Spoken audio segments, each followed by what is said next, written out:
Here's the fundamental issue in the midterms, and I think we're going to make this argument to the American people, and the American people are obviously, they're going to be the ones who make this decision, is look, if you go back to the Biden administration, the average American lost about $3,000 in take-home pay during the 4 years that Democrats were in charge. In the first year of the Trump administration, average Americans have gained about $1,200. Now, there's kind of a good news, bad news dynamic there. If you're looking at it from the perspective of the last year, Americans have done better. If you're looking at it from the perspective of the Biden administration, we're still digging out of the hole the Democrats put us in. So that was JD Vance with Martha MacCallum yesterday, and Martha MacCallum with us today. What was your impression?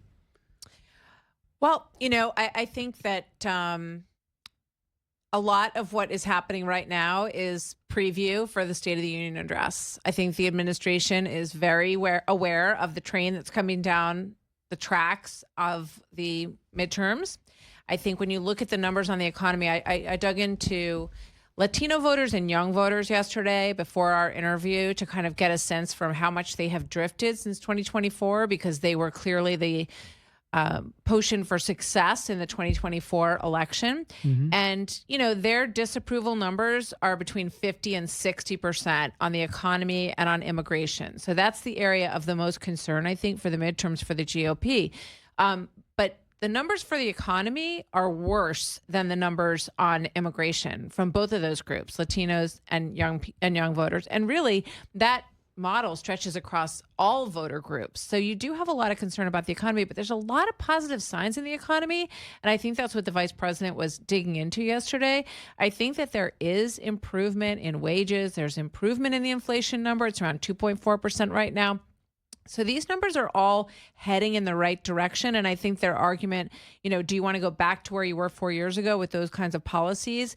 Or do you want to sort of stick with the horse that you are riding right now and see if indeed things start to improve? And right, he's going to Georgia. He's going to be speaking about the economy. Yep. But, I would point out that, hey, bananas are too high. Meat is extremely challenging. We're working on these areas, but look at the progress we made. But if you say everything's great on all counts, then people that's white noise. But if you say, here's what I'm happy, doesn't make me happy. This is what I'm going to be fixing, and this is the trade deal that's coming in, and this is the data center that's going to be hiring 1,200 jobs over the next 6 months. And he's talked about the Japanese deal yesterday, how they're going to put $550 billion, and immediately they're going to start having factories here, I guess.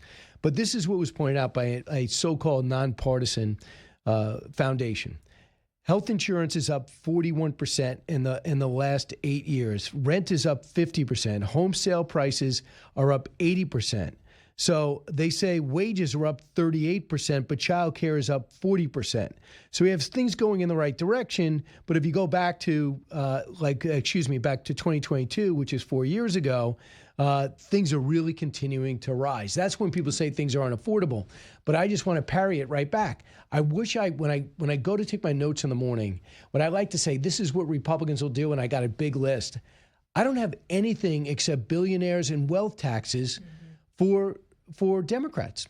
I don't, pay your fair share. We got to get billionaires. It's got to be taxed. Some Governor Newsom says you can't do that. We're going to lose everybody. But what is the Democratic plan? I don't know. Let ICE defund ICE? Well, I think that was glaringly obvious in Munich this week, not to get off topic from the economy, but I think that when asked, I think that the agenda that you saw AOC and Gretchen Whitmer and the others, Newsom on that list as well, go into Munich with was just like, oh, this is easy. We just show up, we just bash Trump all day long. And then when someone actually asks them a question about their own take on foreign policy, AOC can't articulate anything beyond about it. And I think that speaks to the economic side of the equation as well. One area, it's not a good thing that the average age for the first-time home buyer in America is 40. Okay. We need to, if we're going to be encouraging people to have families, to get married, to, dig in on that part of life, which I think is a huge problem in this country. I think we need a lot more of that and a lot more optimism in that area. We have to make it possible for people to afford homes at a younger age. And I think that there's a real meat that could be put on the bones in terms of tax incentives, that make it more attractive, that there's a reward for making that choice financially. And I think that would be something that might be interesting if it came up at the State of the Union. I have not heard from anyone that I've spoken to that there's a specific plan for that other than, and Vance brought it up yesterday, well, we're trying to get equity investors and hedge funds to stop buying up all the homes in America. That's like 10% of the issue out there in terms of inventory. There's a bigger issue at hand. And I think that some tax incentive or enticement, you could maybe make your down payment with pre-tax dollars, something along those lines, is necessary. I think that would get a lot of positive feedback. I know they're talking about the 401k being able to access out without penalties, but the downside is that is your retirement. Exactly. But the hope is that you're beginning your career right, and that you're going to make your real money down the line. I think that they did talk about a couple of things. With the, I did not know the advent. You probably did because of your business background. The reason why these major corporations got involved in buying houses, it was like to help out the housing market after the collapse in 2008. Mm-hmm. All these houses were just empty. So I always confuse BlackRock. I think it's Blackstone. Blackstone said, all right, I'll help you out. Right. And then they go, wow, we're able to turn these around and make a profit, so we expanded them. But they were dragged into this. That was almost a favor. I think it was initially, but I think what ends up happening is that it sucks the inventory down to such a dramatic extent that it drives prices up for everyone. So although the entry might have been somewhat altruistic, I think that, they realized that the kind of balanced risk on those portfolios was worth it and they were making money off of it. It's not unlike the mortgage situation that ended up blowing up in the early 2000s to make that kind of bet on housing. But, I don't think that change, it's beneficial as it might be, is going to make a huge difference for average entry-level home buyers. So when we look at the midterms right now, all of a sudden we catapulted, we're back in 28. We already see a separation because Senator Sanders mentored AOC. They believe wealth tax, billionaires tax is fine. Gavin Newsom is not for that. I haven't heard Shapiro, Governor Beshear weigh in on that, but I imagine Pete Buttigieg would be for that. So there might be, it's going to be very interesting to see when they line up on the left. Is anyone going to really look at the back of the baseball card and say, hey, Pete Buttigieg, I think it was Politico or Axios, you were a terrible Secretary of Transportation. You didn't even spend the money that you were given in the infrastructure bill, and it was basically built around you. 8 terminals built. You're supposed to build something like 800. And the fact is he was a no-show, never filled out his staff or spent the money. And then they're going to flip over Gavin Newsom's card, and it's going to be awful. And you heard Barack Obama yesterday, over the weekend, say, I can't go to Los Angeles and see these 10 cities. Nobody wants to see that and say it's humanitarian to leave, just paraphrase, to leave them out there. Well, guess what? We got a socialist in New York who's pro-tent city. So this is going to be a very interesting debate. It is. And, but the issue is whether or not people will turn over that baseball card and will they look at the actual record. If I want to beat you, I'm flipping that card. I hear you. My fear is that we live in such a sort of quip, soundbite, clickbait society that, people hear, oh, tax the rich, ding, I like that guy. Because that's always been a very popular idea. Although in New York, with what Mamdani's doing right now, the rich could turn out to be people who make $120,000 a year. And if you live in New York City, I'm sorry, but that is not rich. Paycheck that is to paycheck. Just barely getting by. Yeah, and you live in a very small apartment. Yep. And then you take home, so let's say $120,000 with all the taxes, you're probably lucky to take home 75,000, Absolutely right? lucky. And then you got to hop on a subway. You got to want to get lunch. Right. And you want to go shopping. And now your taxes might go up by 9.5%. Yeah. I mean, and by the way, he should know that because that's roughly what you would think he was making as a lawmaker in New York City. But I want you to hear a little He has a rent control department. Oh, that's right. Those immigrants from Uganda have trouble making ends meet. Here is the Mamdani talking about his choices. Cut 35. We want to work with Albany to raise personal income taxes by 2%. On the 33,000 New Yorkers earning more than $1 million a year, and to raise corporate taxes on the most profitable corporations. And we know that for far too long, New Yorkers have given far more to the state than what we have received in return. It is time to end the drain. If we cannot follow this first path, we will be forced onto a much more damaging path of last resort, one where we have to use the only tools at the city's disposal, raising property taxes and raiding our reserves. If we cannot pursue the first path, the only option we have remaining is the second path. So he's going to go into his rainy day fund, and he's going to go into retirement funds in order to do that. Has he ever thought about cutting back some services? He hasn't even started getting the ripple effects of freezing rent, which now he might have the votes on the rent control situation here in New York to actually pass freezing rent. I think he's just so new still at the job that he feels like he doesn't have any choice but to muscle this thing and figure out how to cover the billions of dollars of spending that he ran on, free health care, all of these programs that he promised people he was going to be able to produce. And when I interviewed him, we went through all of these numbers. This doesn't add up. Where are you going to get the money to do this? And taxing 2%, you can't get it from there. Corporations, wealth tax, can't get it from there. He said at the time, well, there's other things we can do. And now we're learning what those other things are. Tap into the rainy day fund. I mean, these are desperate measures that no responsible person would ever do with their own personal finances or would always try to avoid. He has never managed anything. And basically one of the biggest things on his resume was, supporting a taxi strike. So this is a huge test for this new mayor of New York City. Listen, being mayor is not... It's not like being a senator, okay? You have to manage the city. You got to make the city run. It's not a lot of politics, had something like right? No, it's not politics. It's management. It's more like being a governor than anything else. And believe me, New Yorkers will sit up and take notice when they see all of the things that are already happening. 18 homeless people died during the freeze.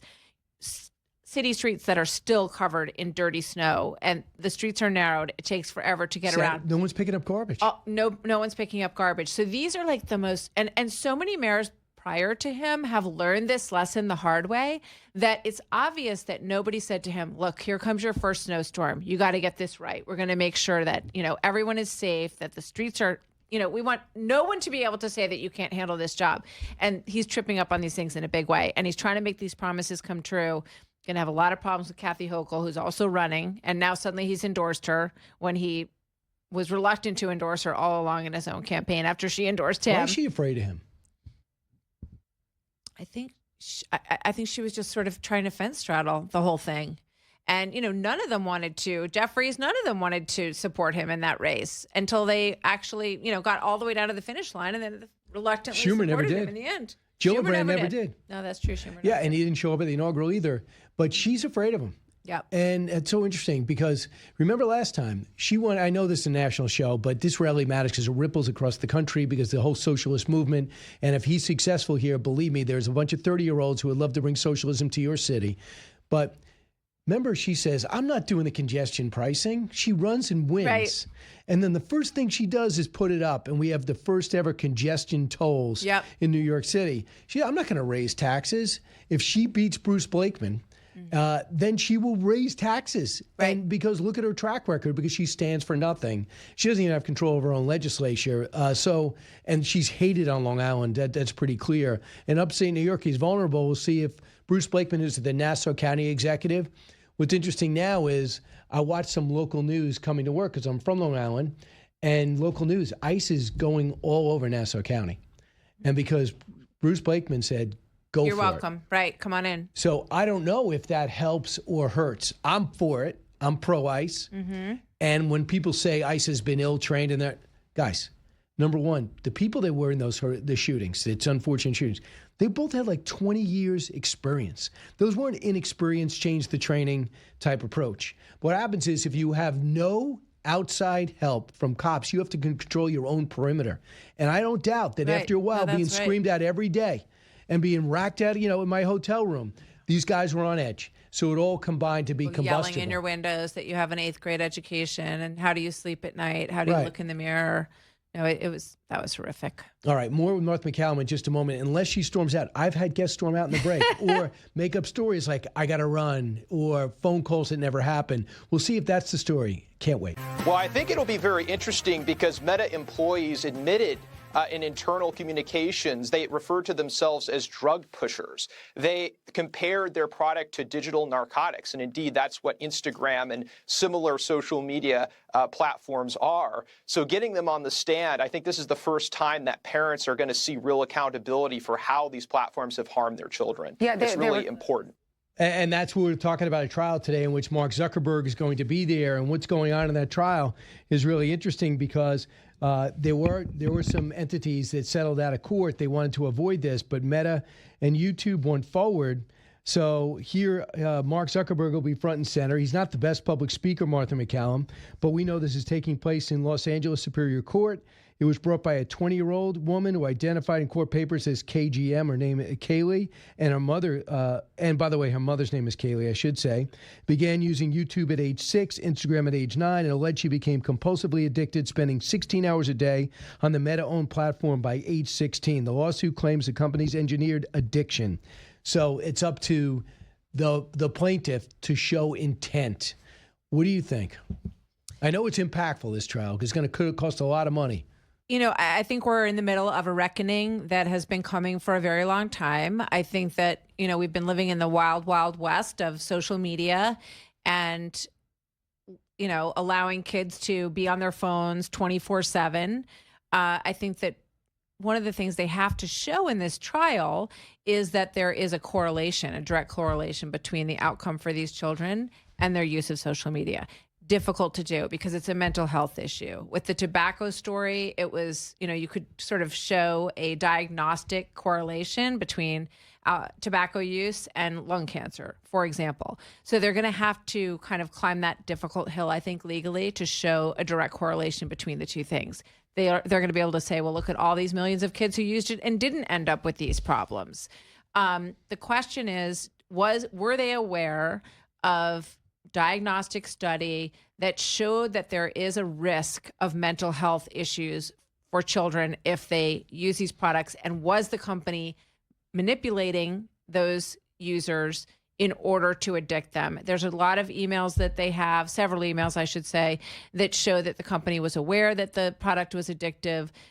So all of this obviously is going to be the back and forth of this trial. It's going to be very interesting to watch. I'm not a psychologist, but like, for example, people love American Idol. I'm addicted to that show. I love soap operas. I had to watch every day. I had to tape it. That's the goal of a media outlet. That's the goal of a candy bar. That's the goal of a restaurant. How do you disseminate that goal from social media? I want people to watch as long as possible so I get most from my advertising. I don't want anyone to kill themselves, jump off a bridge. But when you don't control the content, that could happen.